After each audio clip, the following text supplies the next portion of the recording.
Glória a Deus. Amém, queridos? Paz do Senhor. Amém. Pode se sentar.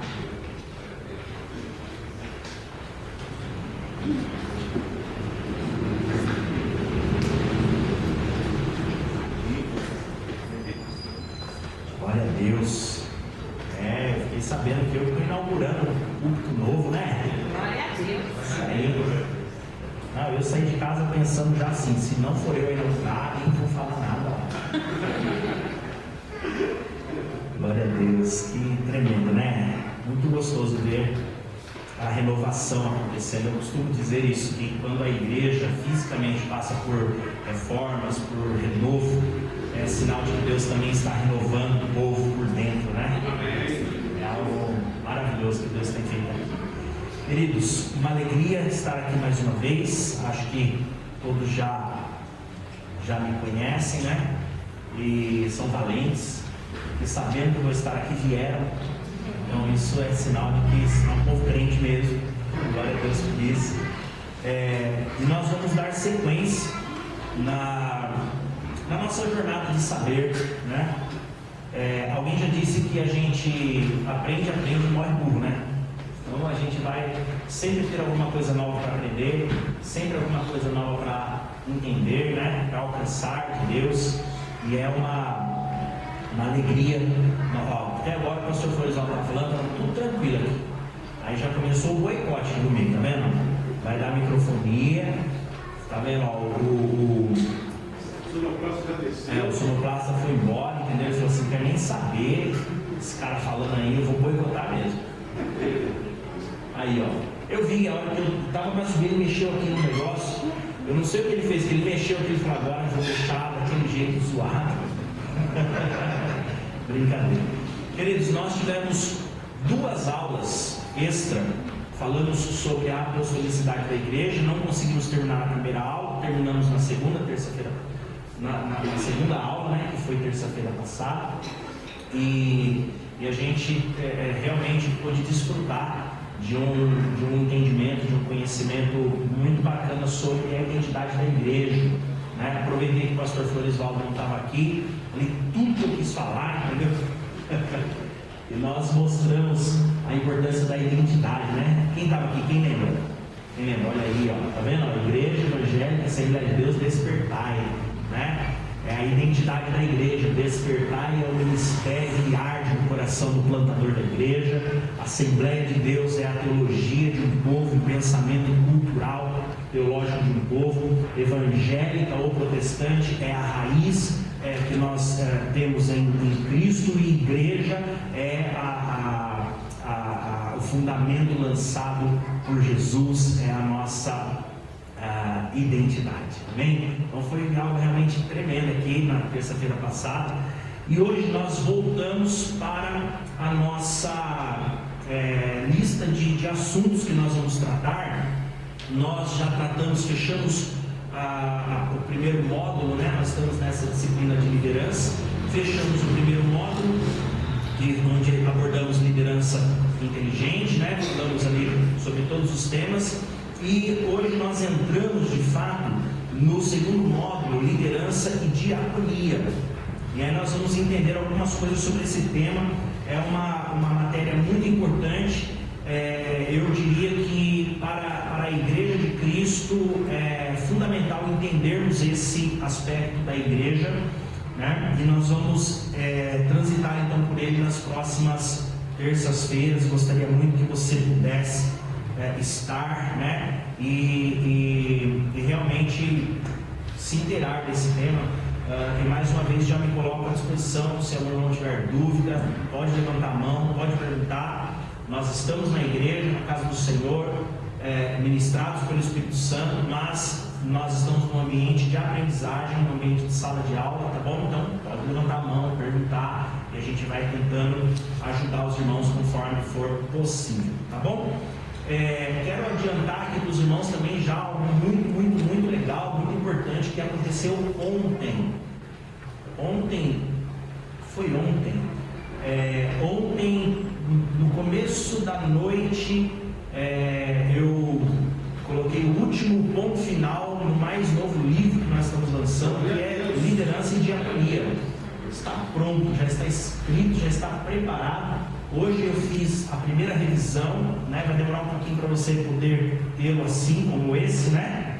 Liderança inteligente, que já está aqui, já é possível, mas vai passar por algumas revisões. A primeira revisão foi feita, vai passar por mais uma revisão de conceito, depois ele passa por revisão ortográfica, mais uma revisão ortográfica, aí vai para a parte de diagramação, e aí demora um tempo, aí vai ser dada a identidade visual do livro, aí é o editor que faz isso. Depois que ele terminar tudo isso, aí tem que mandar para a gráfica, para rodar mais um tempo para poder chegar, mas logo, se Deus permitir, nós estaremos com ele aqui fresquinho assim, para os irmãos poderem, se desejarem, ter mais um material para enriquecer a sua vida espiritual e ministerial. Bom, foi uma jornada muito bacana para mim, escrever esse livro, Liderança e Diaconia.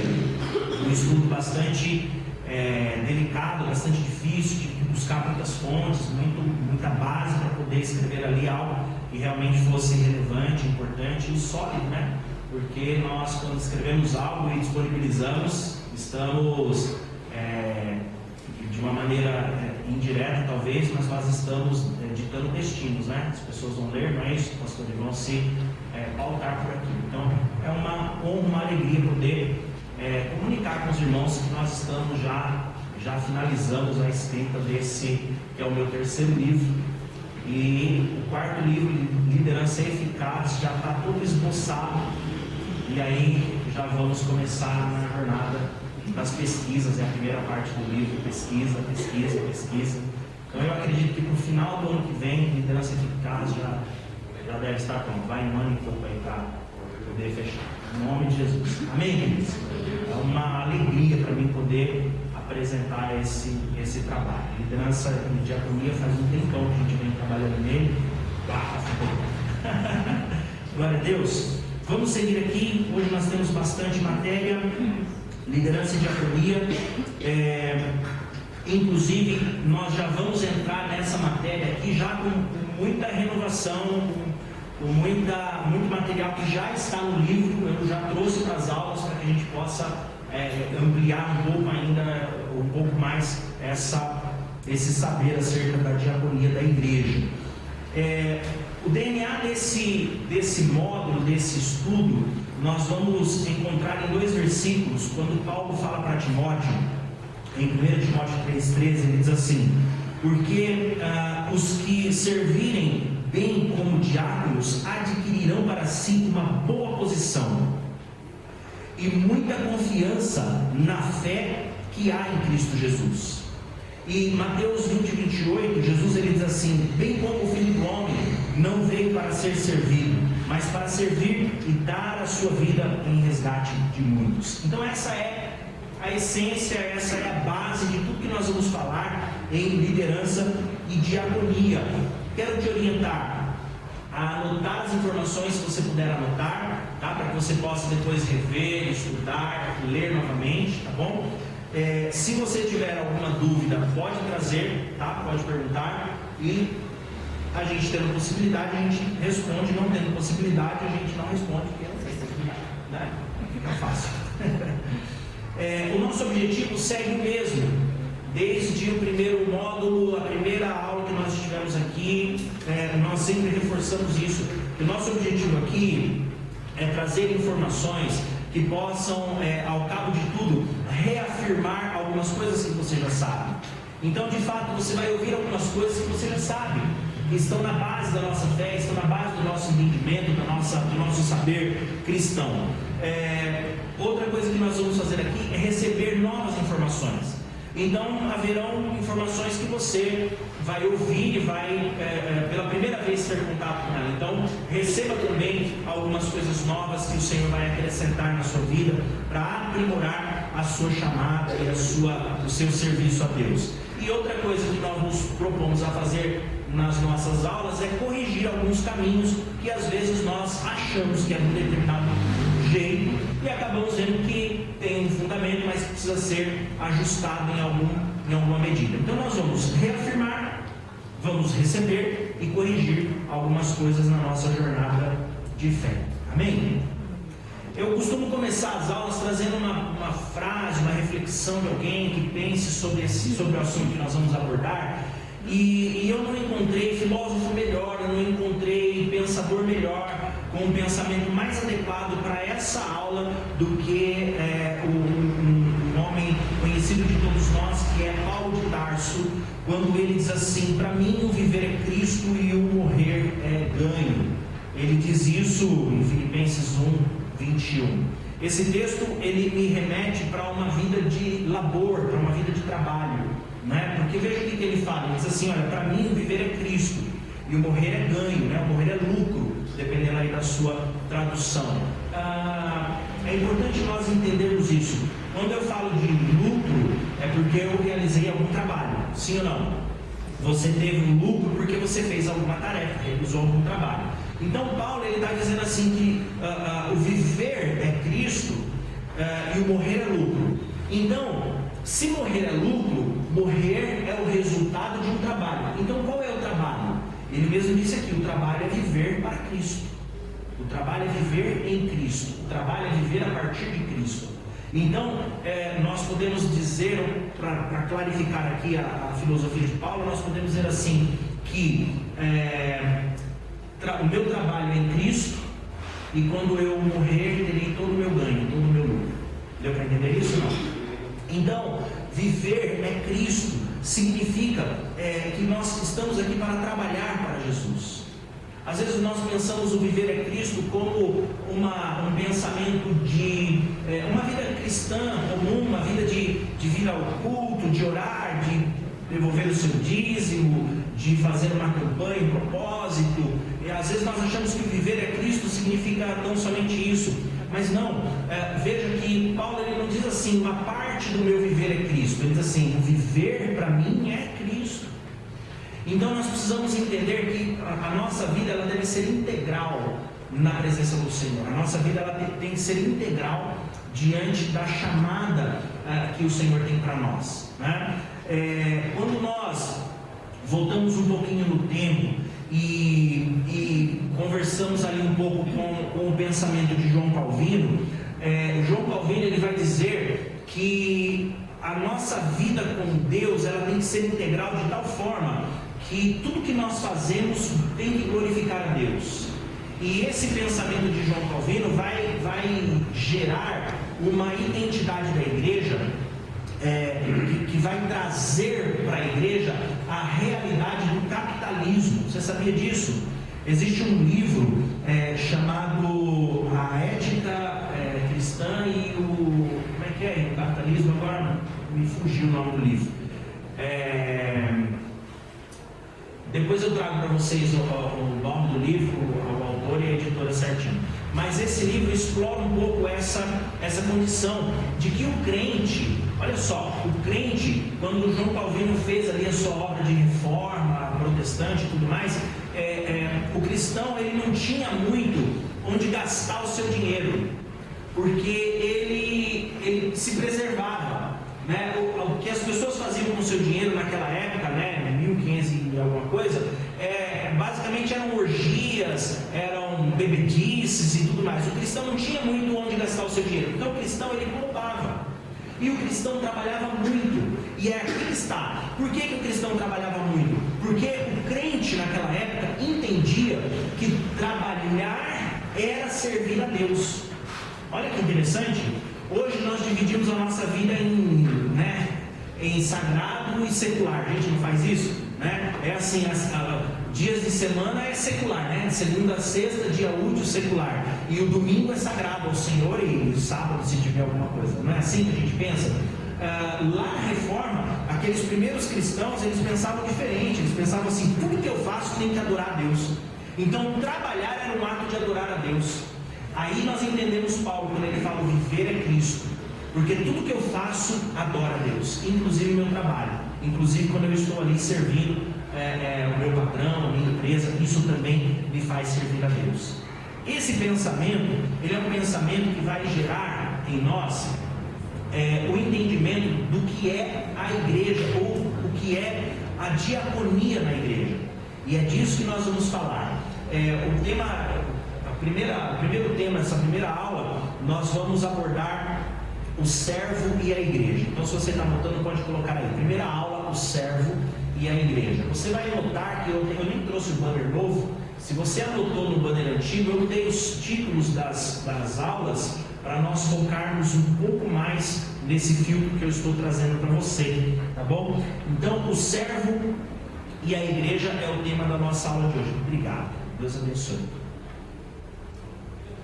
Melhor pôr mais pro lado. Deixa eu ver o que está acontecendo. Essas coisas novas aqui, chique.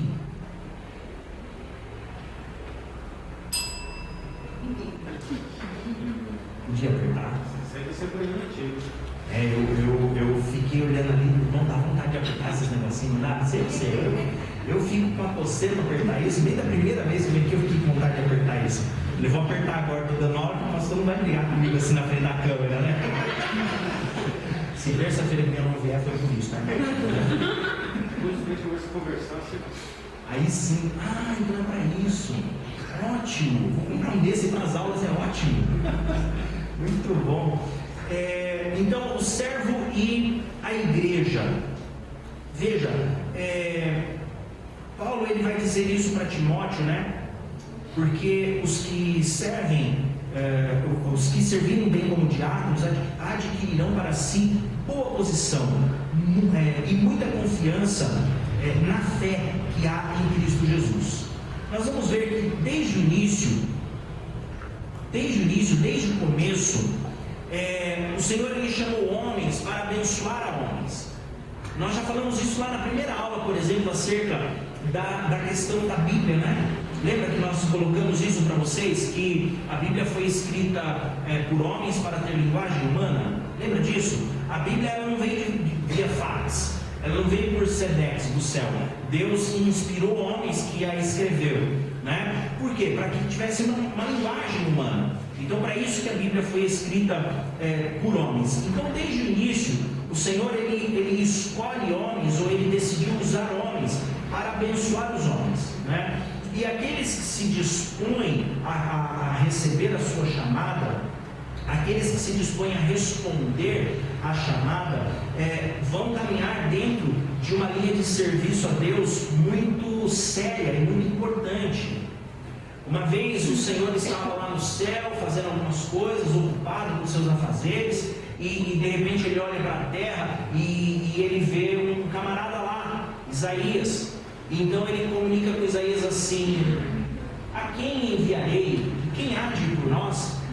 Isaías então se sente chamado pelo Senhor. Ele responde, você bem sabe disso, né? Ele fala: eis-me aqui, Senhor, envia-me a mim. Então a chamada de Deus ela está posta, e o Senhor tem chamado os seus filhos para uma obra de grande responsabilidade, uma obra que precisa ser feita com muita excelência, com muito esmero, uma obra que precisa ser realizada de maneira cautelosa, cuidadosa e com grande conhecimento, entendimento, né? No texto que nós lemos aqui de Paulo, quando ele fala para Timóteo acerca do diácono, veja que Paulo ele fala que o diácono ele vai adquirir confiança na fé. Então veja o texto que Paulo fala para Timóteo: porque os que servem bem como diáconos adquirirão para si boa posição e muita confiança na fé que há em Cristo Jesus. Então aqueles que servirem como diáconos vão adquirir boa posição e muita confiança na fé. Aqui você já deve ter começado a se perguntar e já falado assim, né? Mas Tamanini, esse negócio de diácono aí não é para mim. Acho que hoje eu vim na aula errada, porque eu não sou diácono. Você vai ficar falando sobre a obra do diácono? Segura aí, irmão, você vai descobrir o que é diaconia e nós vamos entender a diaconia da igreja. E hoje a nossa aula é sobre justamente o serviço, o servo e a igreja. Então, não é porque você não tem um título oficial, ordenado dentro da sua organização eclesiástica, dentro da sua igreja, não é porque você não tem um título de diácono que você não é servo. E aí nós vamos começar a descobrir o que é essa diaconia e esse serviço. Então é importante saber isso, que Deus escolheu homens para abençoar homens. E Deus traz a importância para nós de gerarmos essa confiança na fé, de gerarmos essa elevada posição de confiança. A diaconia, ela fala sobre uma grande posição de confiança. Se não tiver uma grande confiança, então você terá uma diaconia frágil, fraca, e qualquer situação adversa pode desmoronar essa diaconia. Então, quando nós falamos dessa grande confiança, nós falamos em duas questões principais aqui. A primeira delas é que esse servo, esse diácono que foi chamado para isso, ele vai desfrutar de uma tremenda confiança da igreja local. Então o diácono, ele tem que ser alguém de grande, uma pessoa que inspire nos irmãos, que gere nos irmãos essa confiança na sua própria pessoa, no seu caráter, em quem ele é. Então a primeira coisa, o serviço da diaconia precisa de alto nível de confiança. O segundo pilar que gera aqui é que esse diácono, ele é necessário que ele transite dentro de um nível elevado de fé. Então o diácono, ele é pedido para ele gerar grande confiança entre os irmãos e transitar dentro de um alto nível de fé. É isso que Paulo está dizendo acerca do diácono, quando ele fala sobre essa questão. E aqui é muito importante você entender, nós vamos para um caminho bem genérico nesse começo, mas se tem algo no seu coração acerca de servir a Deus, de ingressar no ministério eclesiástico de alguma maneira, vai prestando atenção e vai pegando para você, porque esses requisitos serão pedidos para você. Amém ou amém? Por que esse módulo se chama liderança e diaconia? Por que nós vamos falar da diaconia? Por que nós vamos falar sobre diaconia e não sobre presbitério? A gente podia falar liderança e presbitério. A gente poderia falar liderança e episcopado, liderança e pastorado. Por que a gente está falando de liderança e diaconia? Então nós vamos entender esse negócio aqui. Além dos 5 ministérios de Efésios 4:11, que você bem conhece, que fala sobre o ministério do apóstolo, do profeta, do evangelista, do pastor e do mestre. Nós falamos bastante disso aqui nas últimas 2 terças-feiras. Além desses 5 ministérios sacerdotais, a Bíblia ela traz ainda outros, vamos dizer assim, títulos, nomes, nomenclaturas para os homens, os servos, homens e mulheres que fazem a obra ali dentro da igreja local. E nós vamos ter então o presbítero, por exemplo, e nós vamos ter o bispo, né, além do próprio diácono. Então por que a gente não está falando sobre liderança e presbitério? Né? Por que a gente não está falando sobre liderança e episcopado? Vamos entender isso. Essa palavra presbítero, do grego, ela significa presbíteros com Y, né? Bem parecido ali a tradução do grego para o português, né? Presbíteros, e ela significa, veja bem, presbítero do grego significa pessoa mais velha, no sentido de um conselheiro de alta honra. O presbítero é alguém de grande conhecimento, presbítero é alguém de grande honra, presbítero é como um ancião que tem muita experiência para passar, alguém que tem um conselho muito relevante, muito importante, né? Então essa é a ideia da palavra presbítero, sempre da forma honrosa, né? É um ancião dentro de uma forma honrosa. Já a palavra bispo, que a Bíblia também traz para nós, ela vem também do grego episcopos, né? E com K, essa palavra episcopos do grego, ela dá o sentido de supervisor, é um superintendente, é um supervisor, é alguém, é como uma cadeia de comando. Então o bispo, ele é alguém que, essa palavra episcopos vai dar esse entendimento de aquele que enxerga além, aquele que enxerga mais longe, um supervisor, um superintendente. Então ela dá para nós a ideia de cadeia de comando, ela dá para nós a ideia, por exemplo, de um pastor que pastoreia vários pastores, então uma natural cadeia de comando seria então um bispo. Hoje na Assembleia de Deus nós temos o bispo Samuel Ferreira, né? Que trouxe para o ministério Assembleia de Deus essa novidade, é uma novidade dentro do entendimento regimental, teológico da Assembleia de Deus, mas não é uma novidade no sentido bíblico, né? É algo que está na Bíblia, é legítimo, está aqui, né? E traz bem demonstrado o que significa bispo. Então o bispo, ele é como um pastor de pastores, ele é como um superintendente de uma grande operação, de uma grande área, de uma grande região, talvez, né? Então essas palavras elas vão remeter a isso, a essa cadeia de comando e a essas funções, né? Então esse entendimento do presbítero, do bispo, ele vai trazer para a igreja ferramentas importantes para o cuidado da igreja. O presbítero, o bispo, enfim, eles trazem para a igreja eles são ferramentas da regimentação, ferramentas do apacentar, ferramentas do cuidado com os membros da igreja.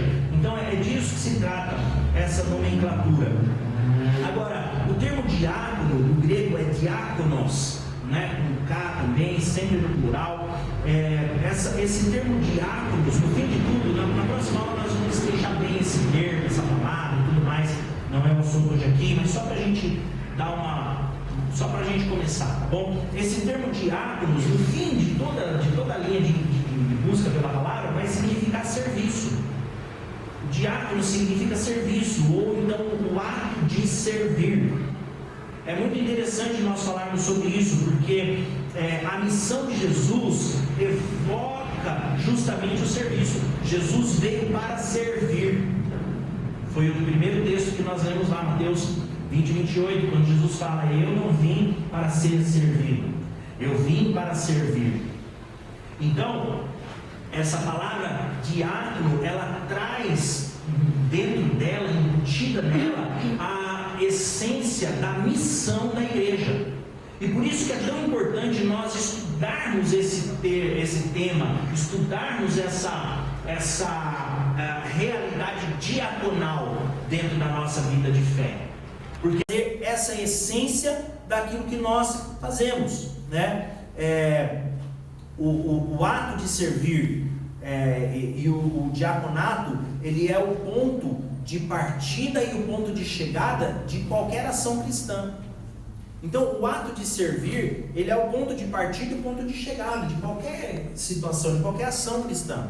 Nós vamos ter aqui essa semana as festividades de aniversário da igreja, sim ou não? Sim. Então entenda que o ato dessa festividade que teremos do aniversário da igreja, do ministério, ele parte do princípio de servir aos irmãos e ele termina no princípio de ter servido aos irmãos. Percebe? Nós faremos aqui uma grande festa de adoração a Deus, uma grande festa de serviço. Nós serviremos uns aos outros,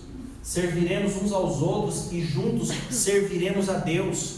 Quando você vem para a igreja, por exemplo, uma das maneiras de falar o que vamos fazer na igreja é justamente essa, não é? Você faz o que na igreja? Aí uma das formas de dizer eu sirvo a Deus.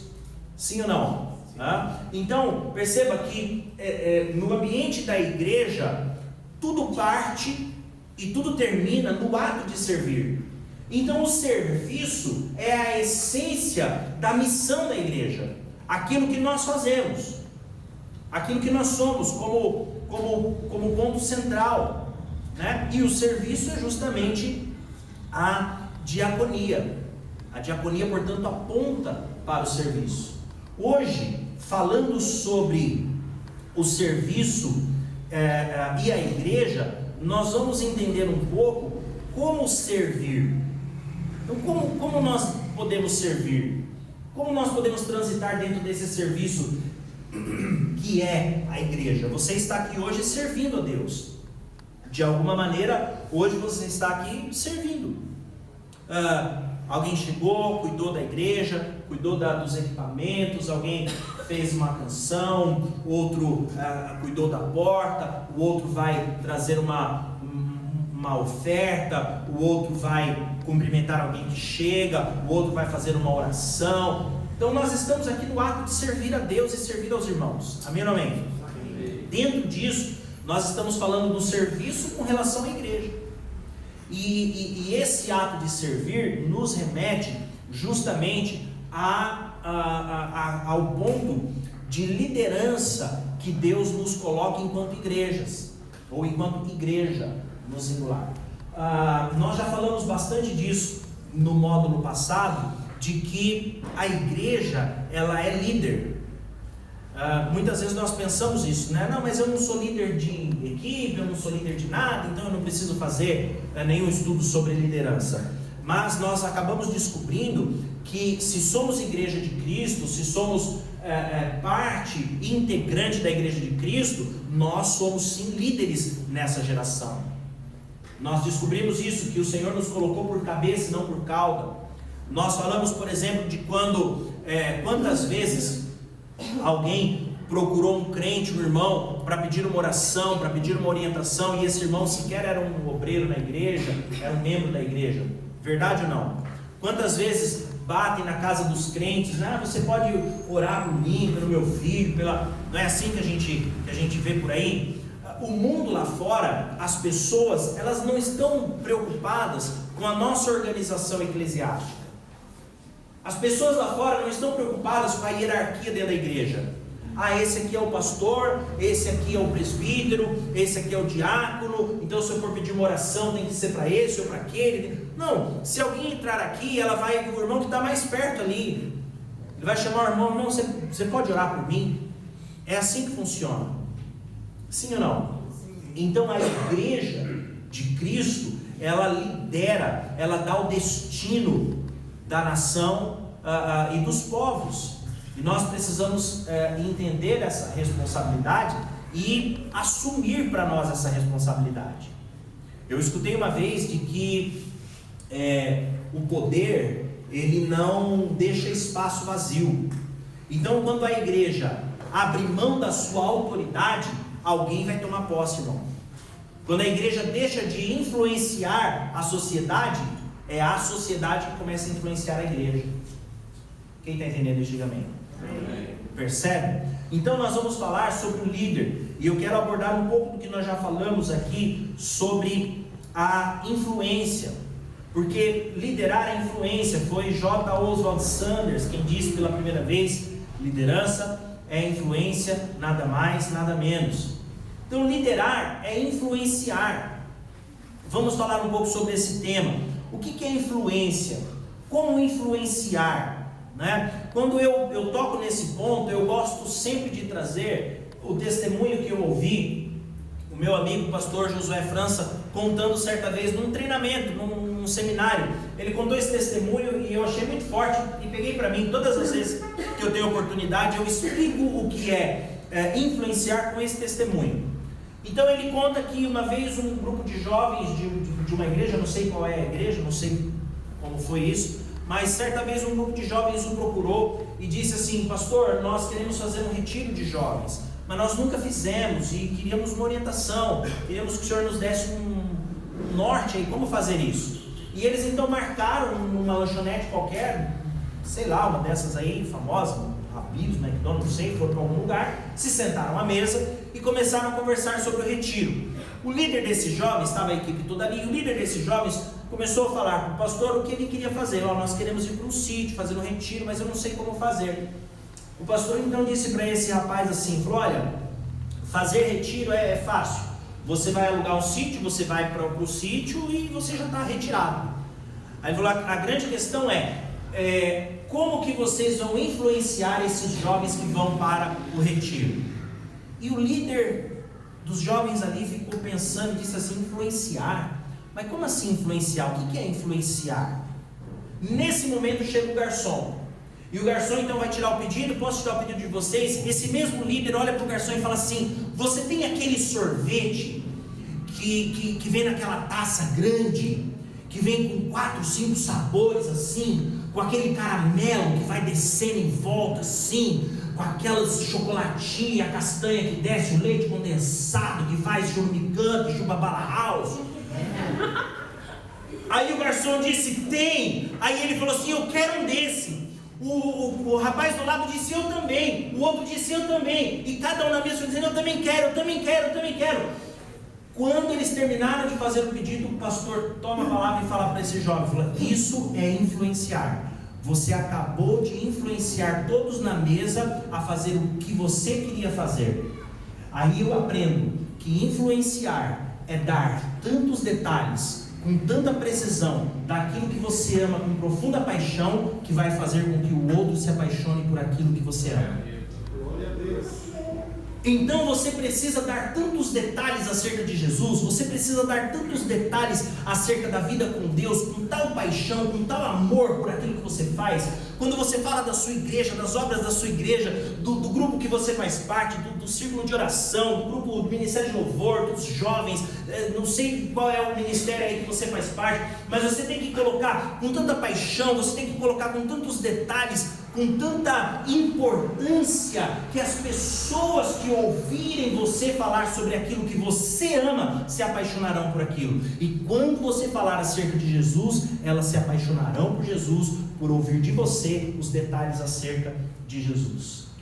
Isso é influenciar. E ser líder é influenciar. A partir do momento que você influenciar as pessoas que estão ao seu redor, elas te seguirão. Eu me lembro de Pedro sentado na praia, João capítulo 20, 21. Pedro está preocupado, triste. Jesus não estava ali com eles, havia ressuscitado, não sabia direito o que ia acontecer. Pedro estava sentado e os apóstolos estavam sentados com ele na praia. Anos atrás, Jesus disse para Pedro: Pedro, eu vou fazer de você pescador de homens, você não vai mais ser pescador de peixes. E Pedro assumiu essa chamada. Mas lá, nessa situação, ele estava tão entristecido, ele estava tão chateado, ele estava com tanta dificuldade, que ele se levantou e disse assim: eu vou pescar. Perceba, a questão aqui não é a fraqueza de Pedro ou a dificuldade de Pedro. A questão aqui é mostrar a influência que ele exercia sobre os apóstolos. Porque quando ele levantou e falou assim: eu vou pescar, todos eles disseram: nós vamos também. E todos foram para o barco e foram pescar. Aí você conhece o texto, Jesus vem e fala com eles: joga a rede do outro lado. É a segunda vez que Jesus fala isso para eles. Então Pedro percebe que é o Senhor pela maneira dele falar, se joga no mar, vai nadando, os outros discípulos chegam, Jesus já tinha lá preparado um peixe, estava assando. É quando Jesus pergunta para Pedro, né: tu me amas, apacenta as minhas ovelhas. É nesse texto aí que nós estamos falando. Importante dizer isso, que Pedro, quando ele levanta e fala: eu vou pescar, eles levantam e vão também. Por quê? Porque Pedro tem influência sobre eles. Ou seja, Pedro se torna um líder sobre eles.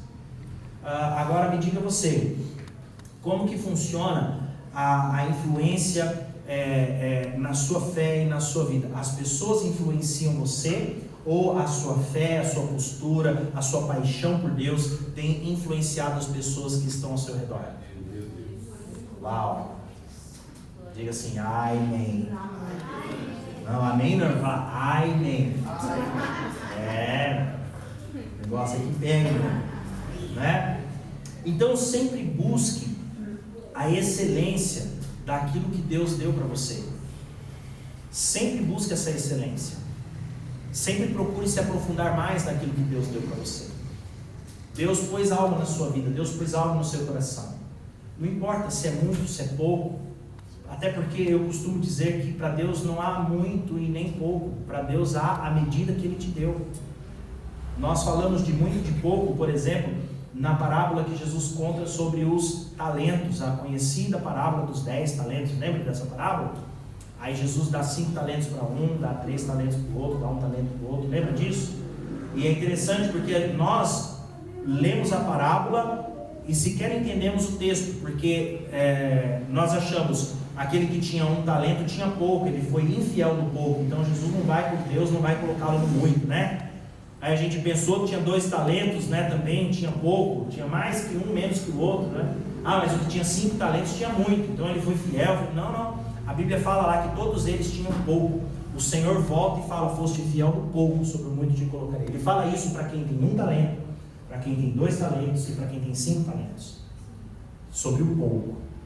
O que tem 1 talento foi infiel, o outro foi fiel no pouco, e o que tinha 5 talentos também foi fiel no pouco.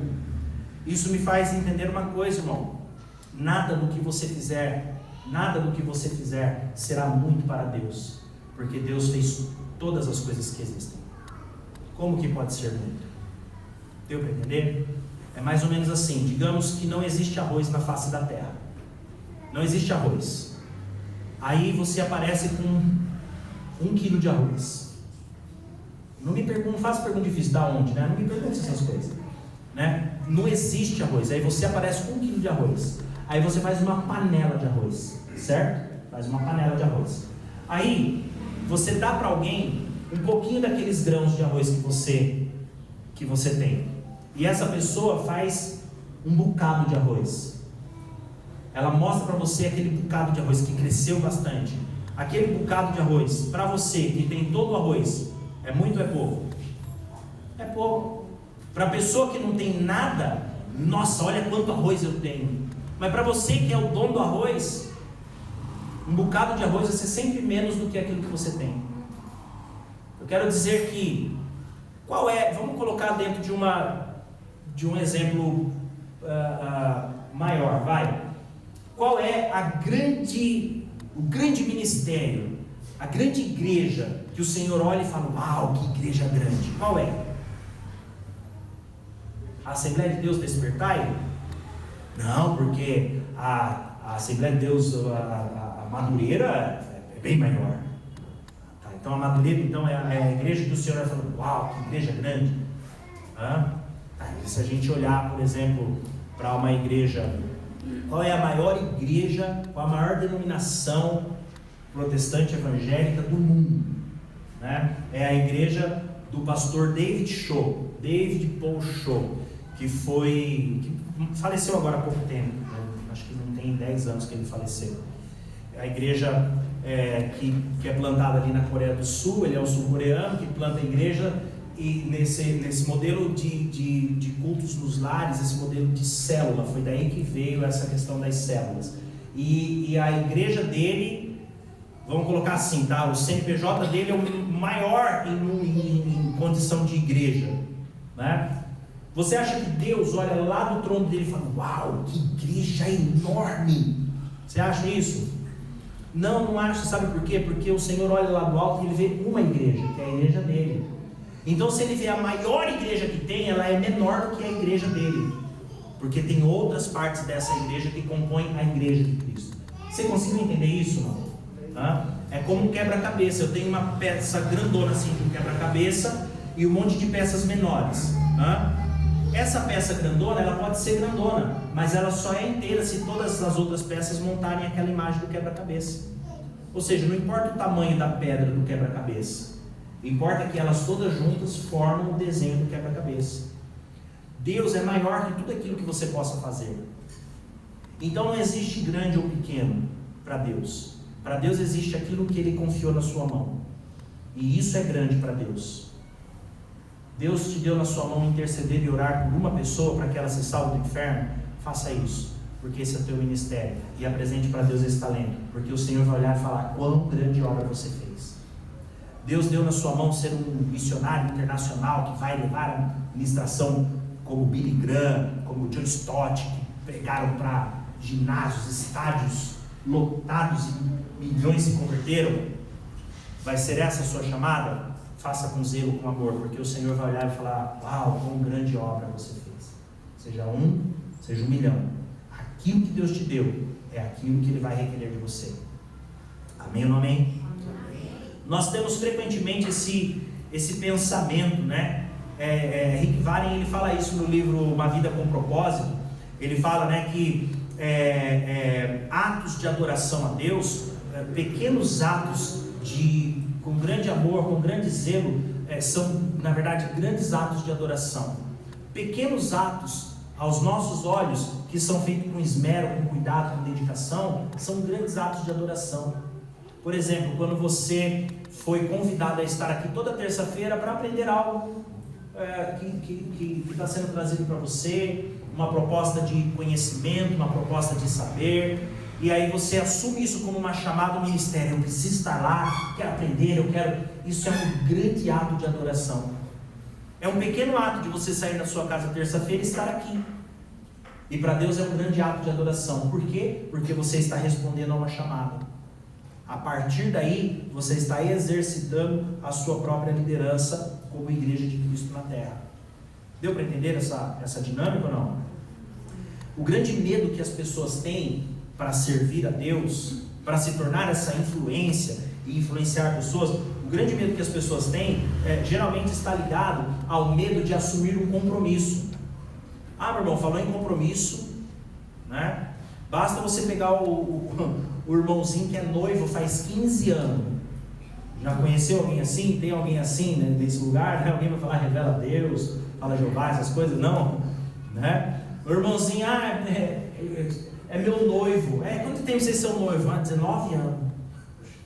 Porque falou em compromisso, o camarada já fica desesperado. Casar, compromisso, meu Deus. E na igreja a mesma coisa. Quando o pastor chama para um compromisso, está todo mundo aí, está todo mundo feliz, todo mundo fazendo. Quando o pastor chama para um compromisso, a pessoa espana, ela foge. Deixa eu contar um caso para vocês aqui. Uma vez, há muito tempo atrás, eu pastoreava uma igreja lá no Embu das Artes, e nós queríamos começar a reunião de mulheres.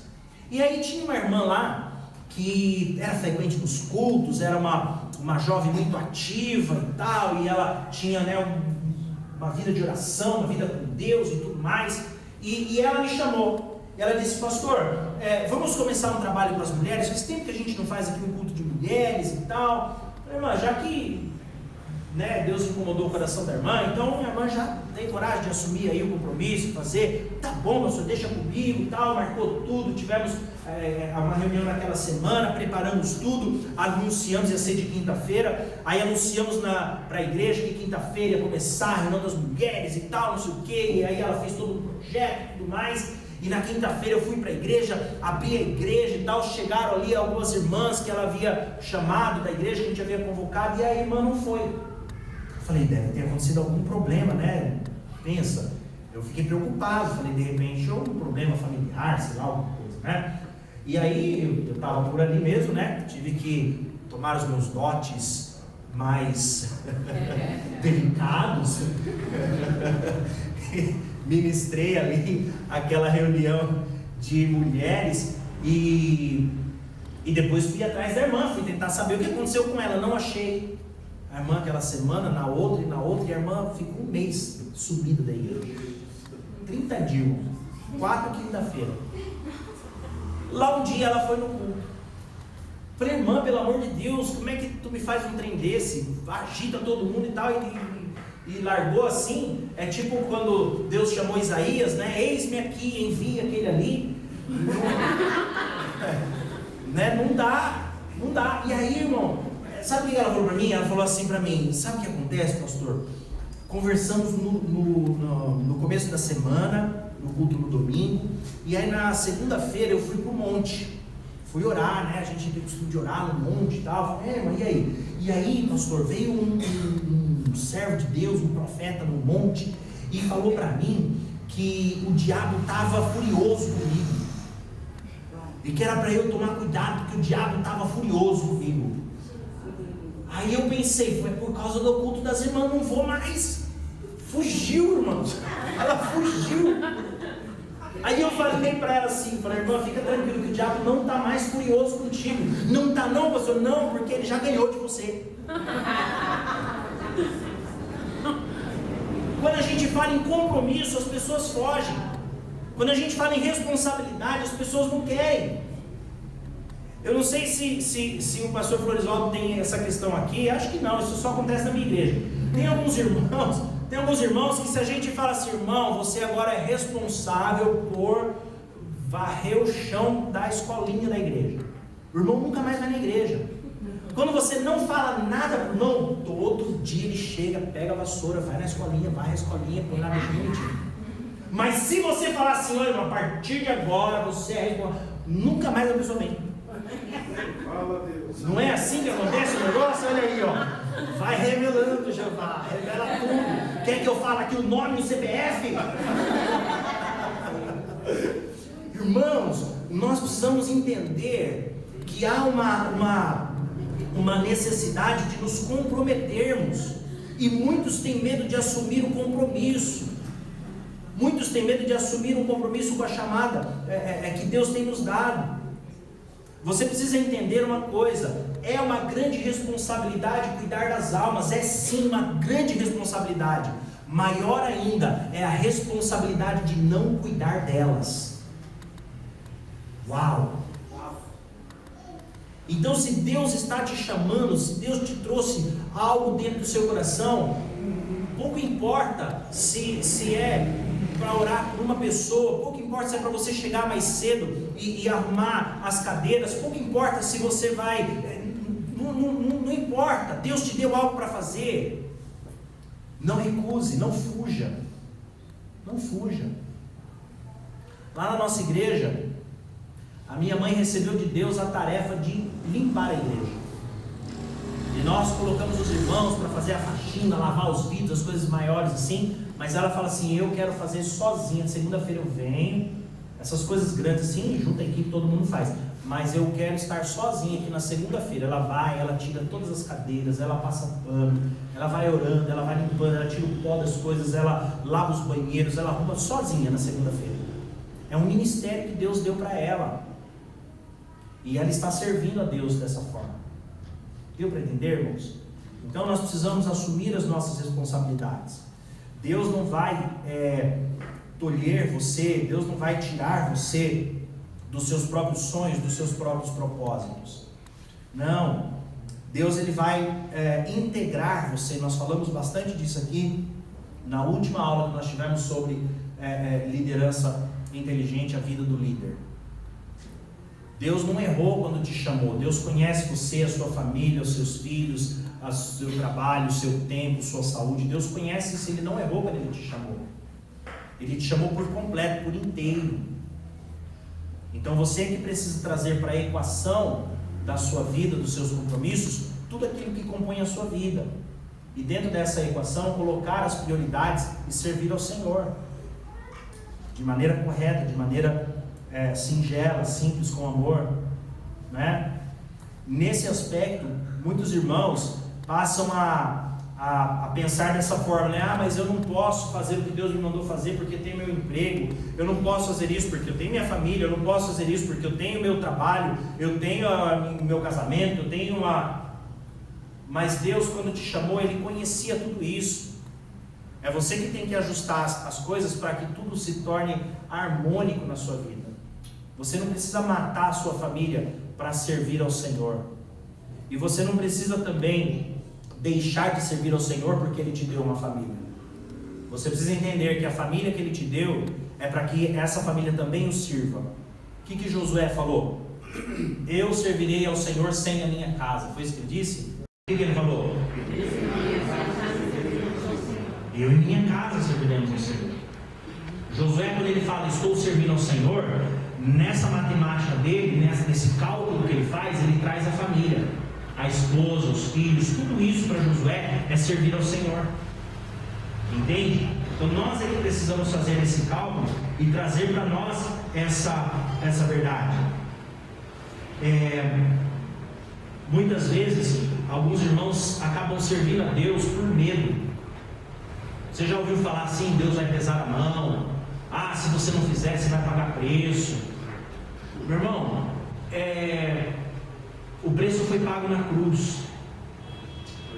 Se Deus pesar a mão, Ele achata a terra toda. Se Deus não precisa pesar a mão.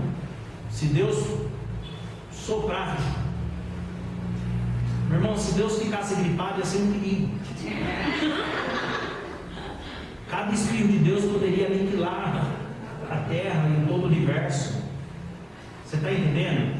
O que eu quero dizer para você é que as pessoas lá fora, elas acham que o crente serve a Deus por medo, mas o crente não tem que servir a Deus por medo. Eu não estou dizendo para você tirar o seu temor, o seu respeito pela obra. Não, eu estou dizendo para você que não é por medo, é por amor.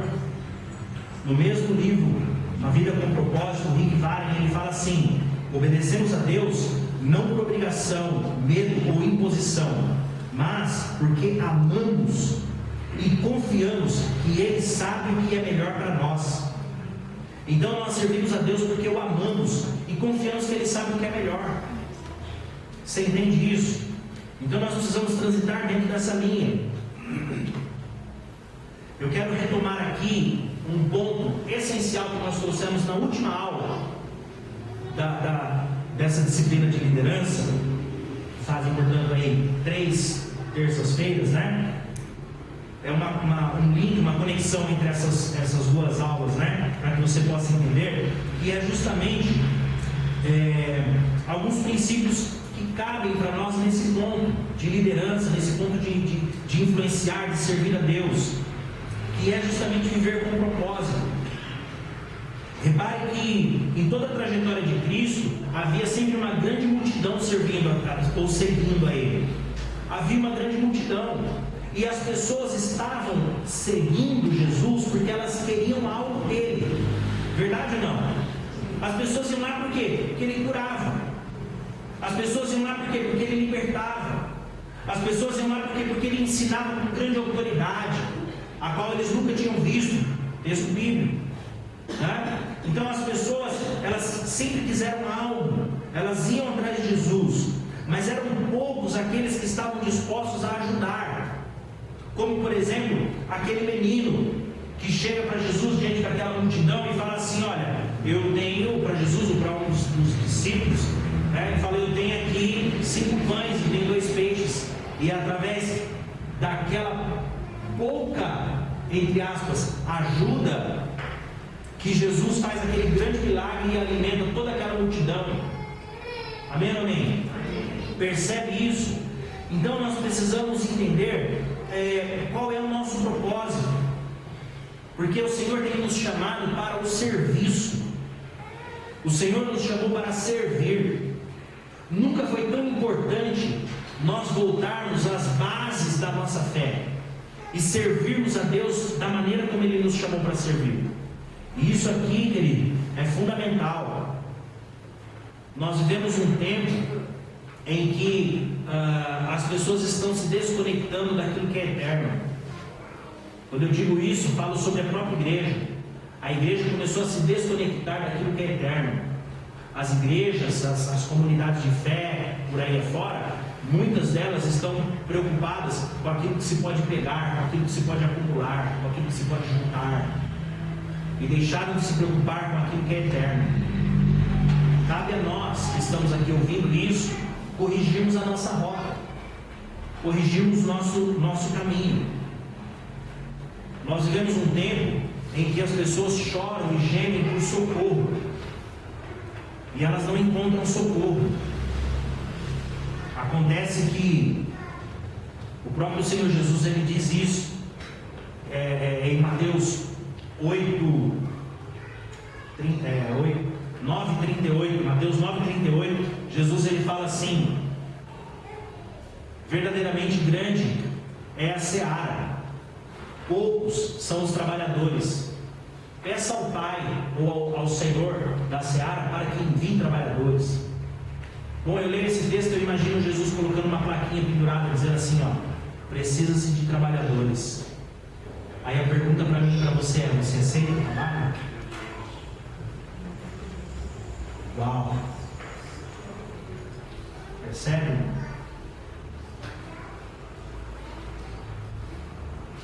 O que é propósito? Quando nós falamos sobre propósito, falamos sobre influência, liderança, propósito, nós vamos aprender, nós vamos entender que o propósito é a firme razão que leva você a fazer o que você faz. Propósito é a essência que te impulsiona a fazer aquilo que você faz. Esse é o propósito. E você não consegue servir a Deus se você não tiver um propósito bem definido. Por que você serve a Deus? Qual é o seu propósito com Deus? Bom, nós podemos dizer em linhas gerais, né, de maneira genérica, que nosso propósito com Deus, a nossa esperança com Deus é a eternidade. A esperança da igreja está naquilo que é eterno. A esperança da igreja não está naquilo que é terreno. Então o nosso propósito último, a nossa razão principal de ser com Deus é a eternidade. E se você entende isso, e se isso é o seu propósito, essa é de fato a razão, esse é o motor que te impulsiona a fazer o que você faz. E o que você faz? Nós já ensinamos aqui que para você ser quem você é, você tem que fazer o que você faz. Verdade ou não? Para você ser quem você é, você tem que fazer o que você faz. Lembra disso? O que um pintor faz? O que um pintor faz? Pinta a parede. O que um mecânico faz? Conserta carros, né? Percebe? Então por que eu sei que o camarada é pintor? Porque quando eu chego ele está pintando, não é? Como que eu sei que alguém é mecânico? Porque o cara está arrumando o carro. Entende isso? Então para você ser quem você é, você tem que fazer o que você faz. E fazer o que você faz é transitar no propósito que Deus te deu. E qual é o propósito que Deus te deu? Você precisa identificar isso. Se o propósito é aquilo que move a sua vida, e se a sua vida é movida pela fé em Jesus Cristo, eu tenho uma grande questão. Por que muitas vezes os crentes declaram, né, que Jesus é a razão das suas vidas, porém diante da primeira dificuldade eles abrem mão da vida com Deus? O Senhor é a razão da minha vida, o Senhor para mim é tudo. Irmãos, nós cantamos isso nas nossas canções. Nós cantamos isso nas nossas canções. Que o Senhor é tudo, que nós vivemos para te adorar, que nós vivemos para te servir, não é assim?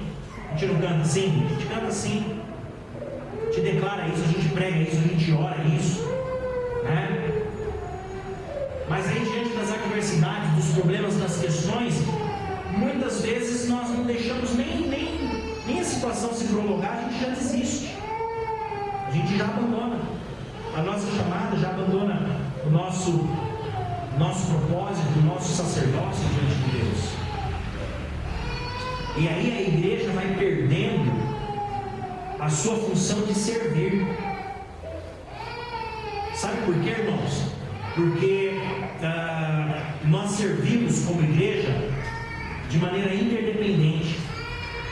Eu vou te dar um exemplo muito claro. Para nós servirmos a Deus aqui, nesse endereço, aqui na Despertar e Sede, nós precisamos de todos. No domingo agora, estava bastante frio, né? Domingo agora estava bem gelado, né? E eu estava lá no culto, na minha igreja, estava tocando lá o louvor, e eu estava de pé na porta. O nosso templo lá é bem pequeno, eu estava bem... A distância do altar é como daqui na parede ali assim. Eu estava na porta assim. E olhei para baixo, o pastor Florisvaldo tinha um mendigo sentado na frente do portão da Escola do Futuro ali no suburbano, onde é a nossa igreja em Itapevi. Estava sentado no chão com uma bermuda e uma jaqueta assim, uma japona, né? A gente chamava japona, eu não sei como é que chama. E aí eu olhei aquilo e falei, meu Deus, esse homem no frio desse, irmão, eu estava com blusa até na ponta da orelha, eu estava com blusa. E eu estava com frio, rapaz, com frio. O diácono que ia ficar na porta não foi. E eu tive que ficar na porta. Fiquei pensando, diácono.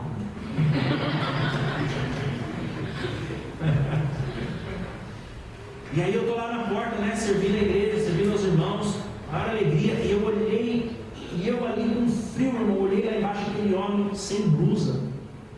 Falei, não, isso não pode. Chamei a minha tesoureira que estava ali perto de mim. Falei, pastora, pega umas blusas aí, cobertor, aí na secretaria da igreja. A gente não pode deixar esse cara aqui assim, não. Aí ela falou assim para mim, apóstolo, não tem nada no almoxarifado. Não tem uma blusa, não tem uma meia. Meu, não é possível. possível. Aí daqui a pouco ela pegou com os irmãos ali algumas blusas que o pessoal foi tirando. Aí eu peguei a irmãzinha que morava mais perto ali da igreja, falei, vamos lá na sua casa buscar um cobertor. Aí depois eu pago, depois a igreja paga se você quiser. Mas a igreja tem que servir. Aí fomos lá buscando aquele cobertor. O rapaz não estava mais lá quando nós chegamos. Falei para ele, espera aqui que eu vou pegar uma coberta. Ele não estava, nós saímos atrás dele. Achamos ele numa outra esquina lá na frente. Abençoamos a vida dele, oramos por ele. Voltei para o culto. A tempo de fazer a ministração da palavra, que preguei nesse último domingo. Preguei e falei para os irmãos justamente isso. É uma vergonha. É uma vergonha você não ter um cobertor no almoxarifado da igreja para servir os irmãos. Que igreja é essa que não serve? Aí eu falo para você, quando você sai da sua casa, pensa assim, puxa, vou levar esse edredom aqui para a igreja. Ninguém sabe, ninguém pediu. Aí você vem com um obreiro e fala assim, ó, isso aqui é uma oferta para a igreja, às vezes alguém vai precisar. E você traz, você está sendo igreja, servindo como a obra de diaconia que o Senhor mandou a igreja servir. E você sequer sabia disso. Percebe? Você entendeu como é importante? Todos servirem naquilo que foram chamados para servir. Quando você serve no que Deus te chamou para servir, você serve no que Deus te chamou para servir, você também, você, e cada um de nós apresentamos para Deus o nosso serviço como igreja. Nós nos tornamos influência nessa geração e lideramos o mundo lá fora. Nós é que influenciamos o mundo e o mundo já não mais influencia a igreja. Uau! Percebe como é importante isso? Eu quero finalizar aqui essa fala. Nós já vamos para o final aqui. É 9h30, né? Eu sempre me esqueço. Mas eu não esqueço para acabar, eu esqueço para acabar 10 horas, para 10h30. Eu quero finalizar falando com vocês. Nós estamos falando de serviço, tá? O servo e a igreja. O tema da aula de hoje é o servo e a igreja. Vocês estão entendendo que é necessário que o servo esteja alinhado com a igreja, que o servo sirva na igreja. Vocês entenderam isso? Sim ou não? Tudo bem até aqui? Então vamos lá. Vamos falar sobre esse servo. E eu quero falar com você sobre o pertencimento. O pertencimento do servo. Porque para servir é necessário ter um propósito. E para ter um propósito, você precisa partir de algum princípio. O propósito é a motivação, é a razão que leva você a fazer o que você faz. Certo ou não? Não foi isso que nós falamos aqui? Eu tenho um propósito. Tá, então quer dizer que eu tenho um objetivo. Quer dizer que eu tenho algo que vai me levar a fazer ou desempenhar um papel, uma função. Isso é um propósito. Ok? Então eu tenho um propósito. Tá. Como que eu posso saber se o meu propósito está servindo a Deus? Se o meu propósito está servindo a igreja de Cristo? Como que eu posso saber se o meu propósito particular, se a minha chamada ela está integrada à chamada da igreja? Se eu sou servo que serve a igreja de Cristo? Como que eu faço isso? Nós vamos passar aqui pelos níveis de pertencimento. O seu propósito tem que pertencer ao mesmo propósito de onde Deus te plantou. É simples assim. A sua chamada, ela está linkada, ela está ligada, ela interage, ela é interdependente com a chamada da casa que Deus plantou você. E isso aqui é fundamental. Amós fala isso, o profeta Amós, capítulo 10, verso 3, Amós 3:3. Caminharão dois juntos, se não estiverem de acordo. Então não dá para você estar debaixo de uma liberação, estar debaixo de uma missão, estar debaixo de um propósito. Vamos colocar assim para ficar claro. Não dá para você estar debaixo de um despertar se você está querendo ficar dormindo e tirar um soneca. Porque o negócio aqui é despertar. Se você quiser tirar uma soneca, você tem que ir lá para a Assembleia de Deus sonecar.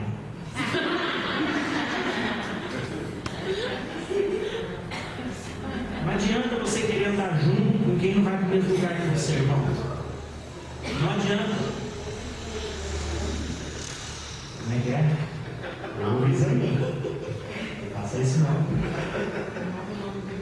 Irmãos, não dá para você andar junto com quem não vai para o mesmo lugar que você. Não dá.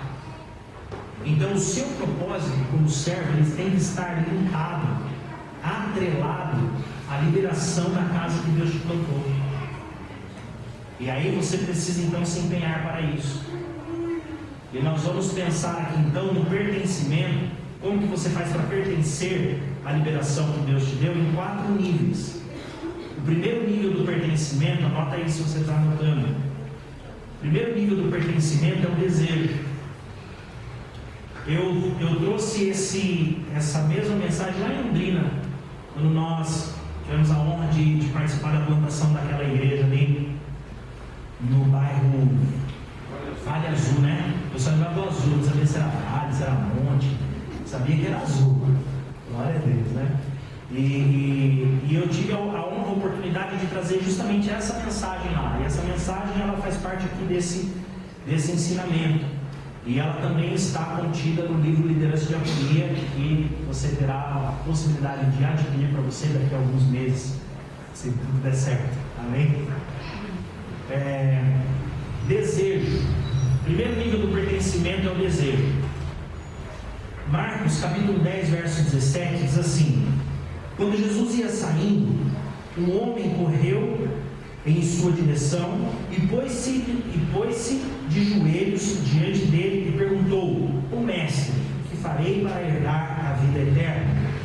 Você conhece a passagem, aquela história do chamado jovem rico? Acho que todos conhecem, né? O jovem rico que no fim das contas não quis vender tudo que tinha para seguir Jesus e foi embora triste. Todos conhecem? Vamos entender um pouco essa história e diante da realidade daquele jovem, você vai entender a sua chamada e a sua vida do pertencimento que Deus quer que você tenha. Irmãos, isso aqui será decisivo e definitivo para a ativação do seu serviço, da sua obra com Deus na igreja que Deus te plantou. Então preste atenção nisso aqui.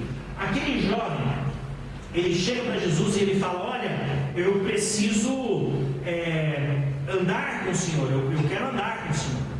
É interessante porque no mesmo capítulo 10, se você começar a ler o capítulo todo, não vamos fazer isso aqui, Jesus, o capítulo começa assim: Jesus ensinando os doutores da lei acerca do divórcio.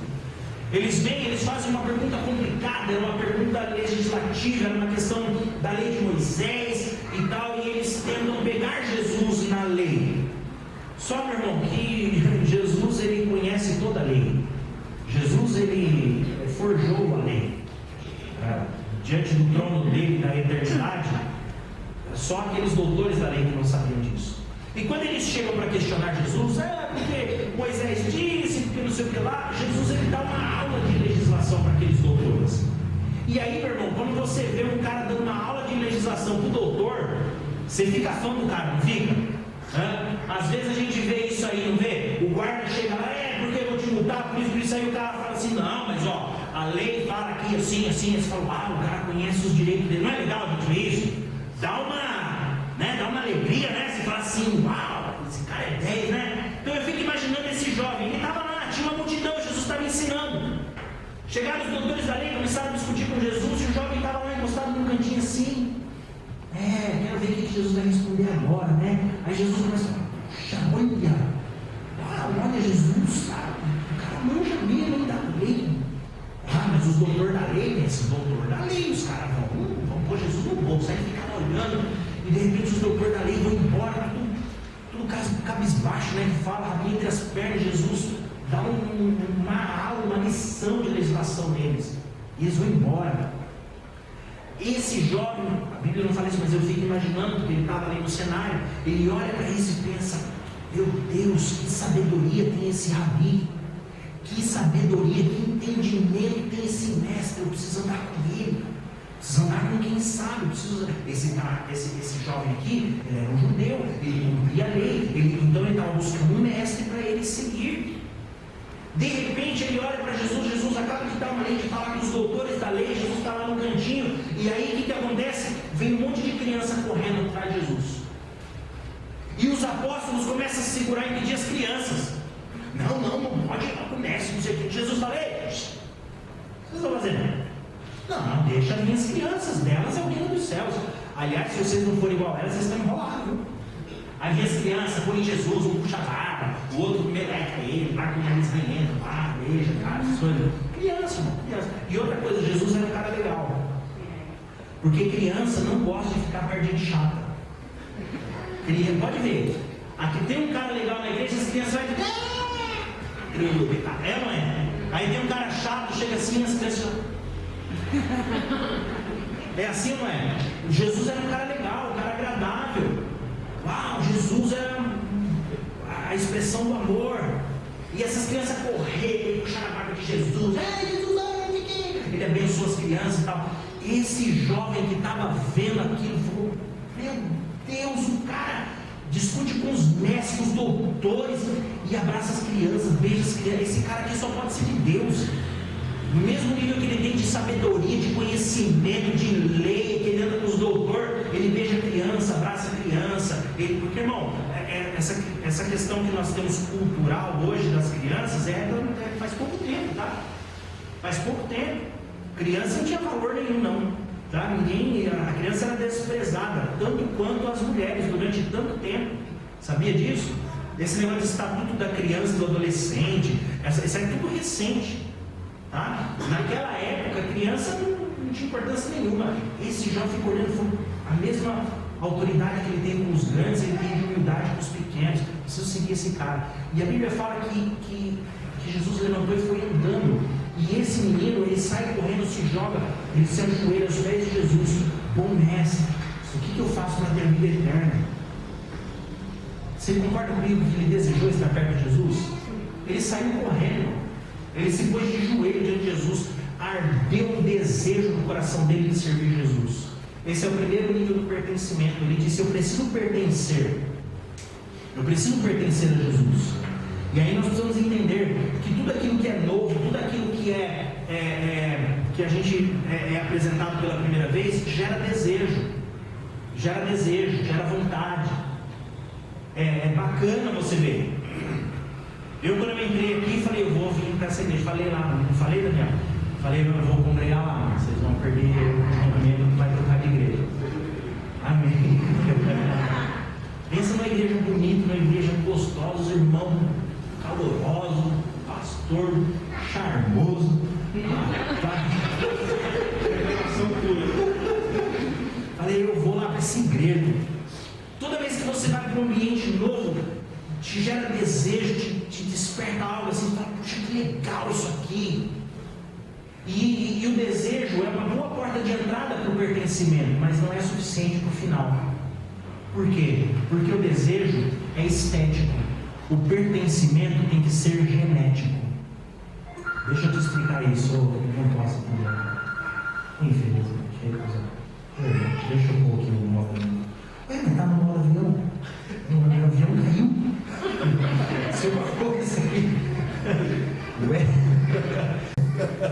Algum problema no motor do meu avião ali. Está no Wi-Fi da igreja. Ah! Está via WhatsApp, pode ser. Não, agora já. Deixa aí. Então, eu não sei nem onde eu estava, pulei do avião. O desejo é estético. O pertencimento é genético. Então, quando você olha esteticamente, te dá aquela vontade, aquele desejo de estar. Ele é bom para te fazer ter o primeiro impacto, o primeiro pertencimento. Não tem problema. Mas você não pode ficar no nível do desejo. Você tem que passar para o segundo nível. E o segundo nível, anota aí, é o amor. Segundo nível é o amor. Primeiro você olha e tem aquele impacto, aquela presença que você vê. E isso vai gerar em você automaticamente o amor. Então você está descendo mais um nível de pertencimento, você está chegando na essência, né? Por quê? Enquanto que o desejo ele é um sentimento que passa, o amor, nós já temos ensinado aqui há bastante tempo que o amor, ele não é um sentimento. O amor não é sentimento, o amor é atitude. Nós podemos entender isso facilmente lendo João 3,16. Que Deus amou o mundo de tal maneira que não fez nada pelo mundo, ficou lá sentado com a mão no coração, suspirando e dizendo: como eu amo o mundo. É isso que está lá escrito? Não. O que está escrito lá? Que Ele amou o mundo de tal maneira que deu. A ação do amor é o que dá legitimidade para o amor. Então, enquanto que você transita dentro de um nível de desejo, você está transitando no sentimento. E desejo, meu irmão, desejo é desejo, é sentimento. E nós já aprendemos que o sentimento passa. Aí, ó, viu? Tem uns alunos aqui que é fera. Diga assim: o sentimento passa, e o propósito permanece. Entende? Então o sentimento invariavelmente vai passar.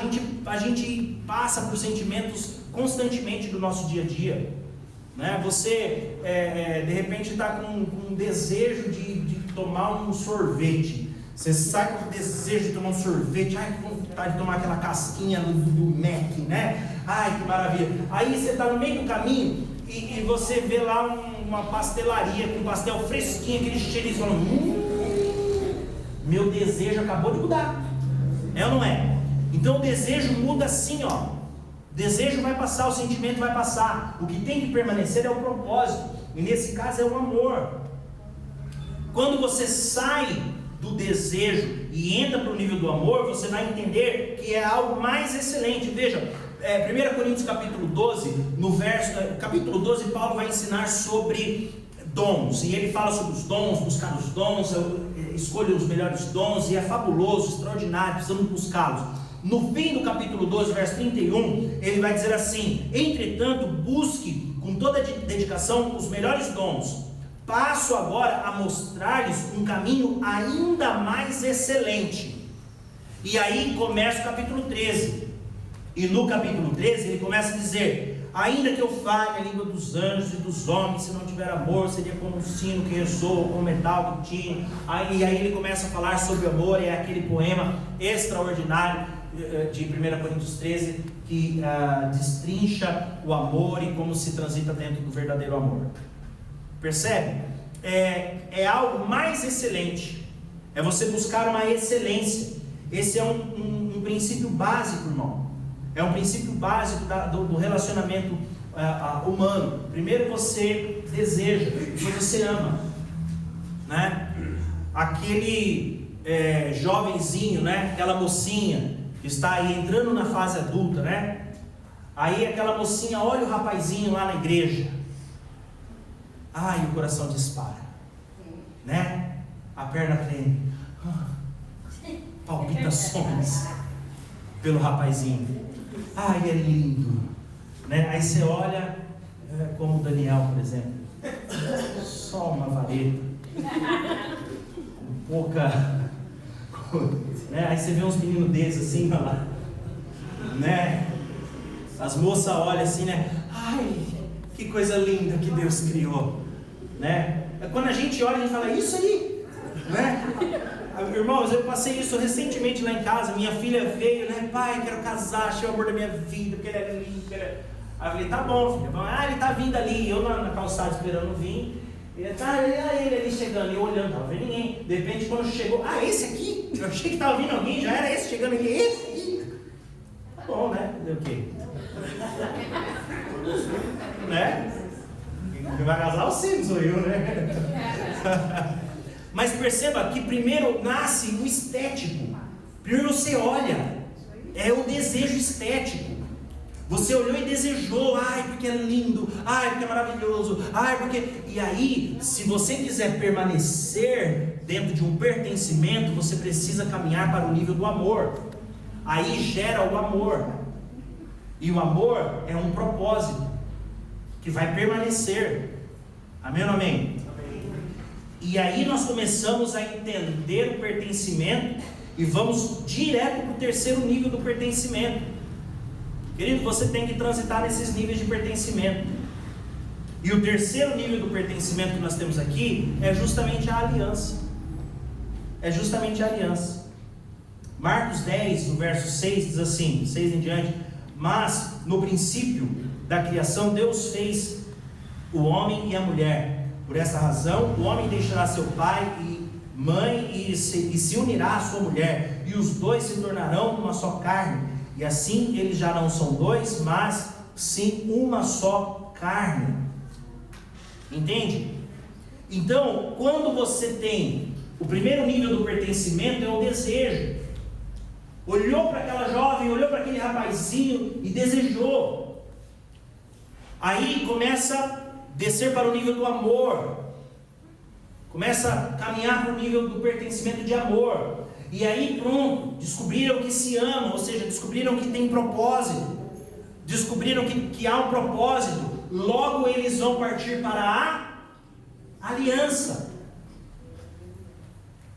E aí, quando nós falamos nesse exemplo de aliança, está falando do que, irmãos? Aqui, ó, a minha aliança é no dedinho, tá? É porque a minha aliança emagreceu.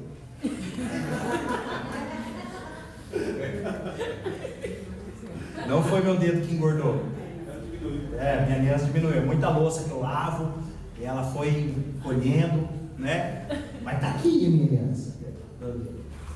Aí, meu irmão, você vai para o nível da aliança. Para quê? Para aumentar o pertencimento. Agora, um pertence ao outro. Você percebeu isso? Olha como você vai saindo do nível do desejo, você vai descendo para o nível do amor, aí você se aprofunda um pouco mais, vai para o nível da aliança, e aí acontece um pertencimento.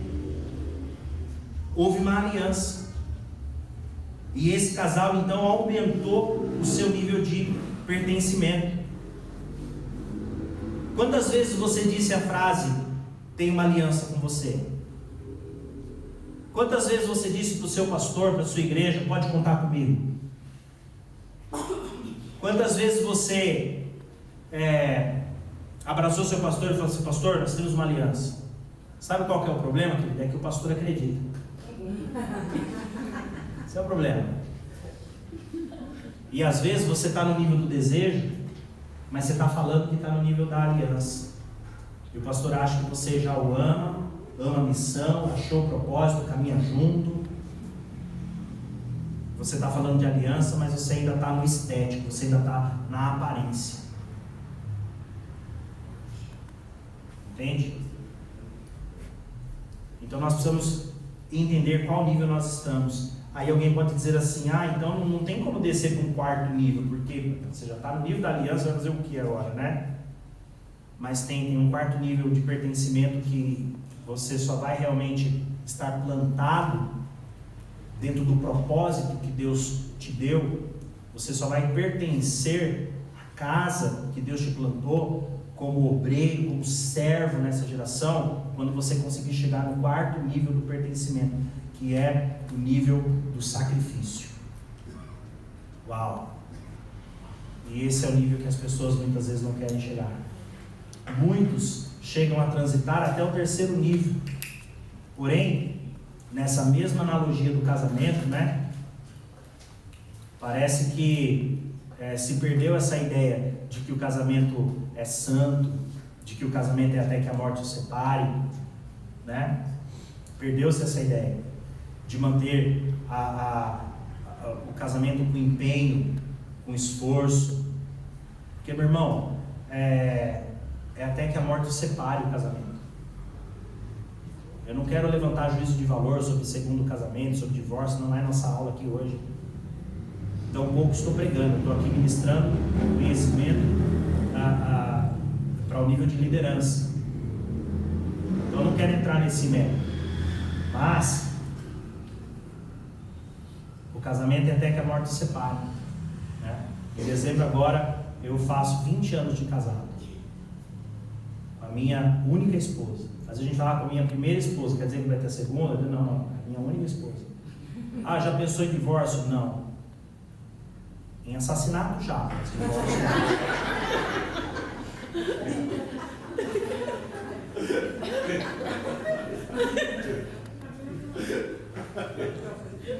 Irmãos,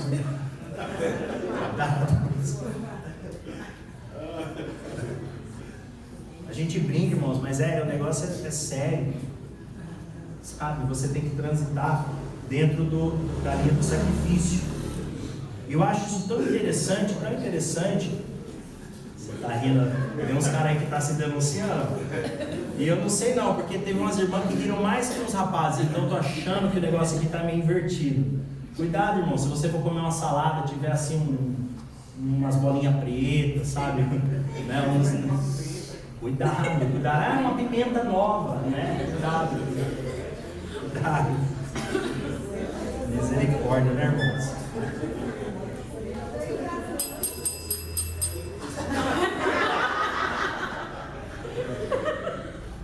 Consegui usar, pastor Luizão. Só que piorou, né? Aí todo mundo usa aí. Quer dizer, o professor aqui não tem moral nenhuma, né, professor? Tudo bem. Não tem problema, eu amo vocês mesmo. Ai, Jesus amado. É interessante nós falarmos do nível do sacrifício, porque quando nós falamos do nível do sacrifício, nós percebemos que o primeiro a chegar no nível do sacrifício, por causa do desejo, por causa do amor e da aliança, foi Jesus. Foi porque a Bíblia fala que ele toma aquele pão, parte, ele pega aquele cálice, e aí ele fala assim: vocês estão vendo esse pão, vocês estão vendo esse cálice? Essa aqui é a nossa aliança, que é forjada no meu sangue. Jesus desejou estar com você.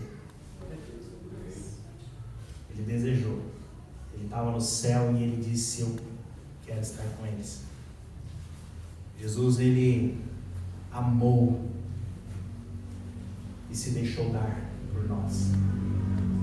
Jesus gerou uma aliança e ele foi até o sacrifício de cruz por causa dessa aliança.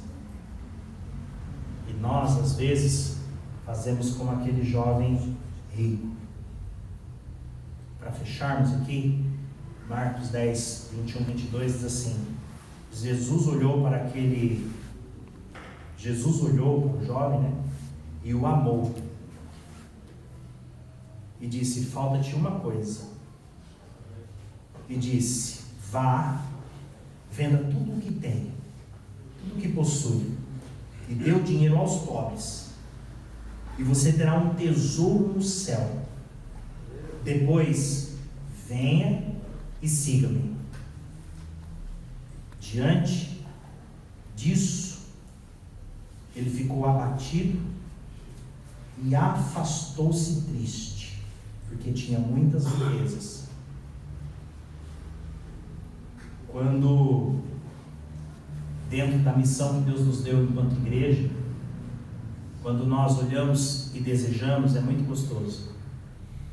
Quando nós chegamos na igreja, que igreja bonita, que pastor amável, que palavra tremenda. Eu aprendi isso ouvindo a pregação de um homem, lá em Londrina, esse homem aqui. Aí ele falou: mas vai passando os dias, eu falei: esse pastor é nota 10, daqui a pouco você olha, esse pastor é nota 8, depois você olha, esse pastor é nota 6. Ele ministrou isso sobre as nossas vidas lá em Londrina. Guardei para mim, pastor. E aí, se nós não entrarmos no nível do amor, fizermos uma aliança com esse sacerdote, com esse rebanho, com essa casa, e se não estivermos dispostos a sacrificar aquilo que nos for pedido para sacrificar, nós vamos fazer como esse jovem. Nós vamos nos entristecer, nos abater e nos afastar. Você já conheceu alguém que saiu de uma igreja com outra dinâmica que não seja essa? Alguém já saiu da igreja feliz, saltitante, dizendo: glória a Deus, eu estou muito feliz, estamos muito bem, está tudo correto, por isso eu estou saindo da igreja. A primeira pessoa se entristece, depois ela se abate, depois ela se afasta. Aquele jovem passou por isso. Então eu quero convidar você a observar a sua aliança e o nível em que você tem servido a Deus nesse lugar. Deus trouxe você para servir nesse lugar. Então você tem que estar disposto a chegar no nível do sacrifício. Quando você estiver disposto, aí você vai saber que de fato você pertence a esse lugar, que há um pertencimento. Quando se fala em liderança, não se pode perder de vista que se está falando em influência. Ou seja, estar debaixo de uma paixão, de um amor que te leva a um comprometimento de tal forma que faz você mostrar para as pessoas lá fora o propósito e a aliança que você tem com esse lugar. Essa paixão ela será tão real na medida do seu comprometimento, ela vai frutificar com frutos extraordinários. E se você em algum momento está olhando para a sua aliança de pertencimento e está ainda com alguma dificuldade e está no caminho daquele jovem que se afastou, se você porventura está olhando o serviço da igreja, a obra que a igreja realiza, e você não está se encaixando, se enquadrando, está um pouco difícil para você caminhar dentro dessa linha, irmãos, eu não estou aqui puxando sardinha para a igreja local, porque você tem que ficar aqui, porque vou ganhar ponto que o pastor falou. Isso aqui é matéria, isso aqui é ensinamento, é matéria que toda a igreja de Cristo precisa aprender.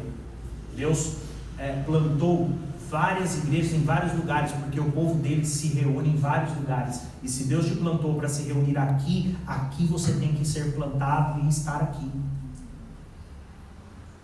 E se porventura você vem passando por algum desgaste, algum combate, eu quero deixar para você para você trazer na sua memória, não que você não saiba, algumas reflexões bíblicas e algumas promessas para o seu coração. E eu começo com Isaías 40:31, que diz: mas os que esperam no Senhor renovarão as suas forças, subirão com asas como águia, correrão e não se cansarão, caminharão e não se fatigarão. Espera no Senhor, permita que Ele renove as suas forças. Se você está no nível do sacrifício, mas você começou a julgar que está sacrificando mais do que você gostaria, é porque o Senhor quer mais de você do que aquilo que você tem dado. Se Ele quer mais de você, é porque Ele também tem te dado muito mais. Porque o Senhor, Ele dá semente ao que semeia. Ele nunca deixa alguém semear sem que tenha semente. O Senhor dá unção antes de pedir unção. O Senhor dá capacitação antes de pedir para você realizar alguma obra. Então, se Deus tem te pedido mais, se você tem andado num nível de sacrifício maior do que aquilo que você tem aguentado, entenda, o Senhor não erra, Ele não errou. Você precisa entender que Deus está te chamando para um nível maior de intimidade com Ele. Ele vai renovar as suas forças e você vai voar como águia. 2 Coríntios capítulo 3, versículo 5 diz: não que sejamos capazes por nós de pensar alguma coisa como de nós mesmos, mas a nossa capacidade vem de Deus. Deus está olhando para você e cuidando de você. Ele vai dar potência no seu chamado. Ele vai dar força, potência, capacidade na sua chamada, na obra que Ele colocou nas suas mãos para você realizar, seja ela qual for. 1 Timóteo capítulo 4, versículo 14, eu acho esse texto fundamental para todo aquele que quer servir a Deus. E diz assim: não desprezes o dom que há em ti, o qual te foi dado por profecia, com a imposição de mão dos presbíteros. Não despreze aquilo que Deus lançou sobre a sua vida. Entenda que Deus gastou tempo com você. Entenda que Deus preparou dons, Deus preparou talentos, Deus preparou a sua vida, cuidou de você, trouxe você em segurança até aqui, para equipar você com questões muito importantes, e por isso Ele investiu em você. Agora, ninguém investe aonde não vai frutificar. Ninguém investe numa empresa falida, irmão. Nenhum investidor põe dinheiro numa empresa falida. Deus não acha que você é falido, porque Ele investiu o Espírito Santo em você. Termino com Hebreus capítulo 6, versículo 10, só o começo do versículo que diz: porque Deus não é injusto para se esquecer das vossas obras. Deus não fica devendo nada a ninguém. Ele não é injusto para esquecer do trabalho que você tem feito para Ele. Se você é um servo e Deus tem te dado uma igreja para servir, encontre o seu propósito, alinhe este propósito com o propósito da casa que Deus te plantou, e o Senhor vai te usar com muita potência nessa geração, e o Senhor vai fazer as grandezas dele na sua vida e através da sua vida em Cristo Jesus. Amém? Essa é a nossa aula de hoje. Toda a honra, toda a glória ao Senhor por esse tempo. Pastor Osvaldo, obrigado.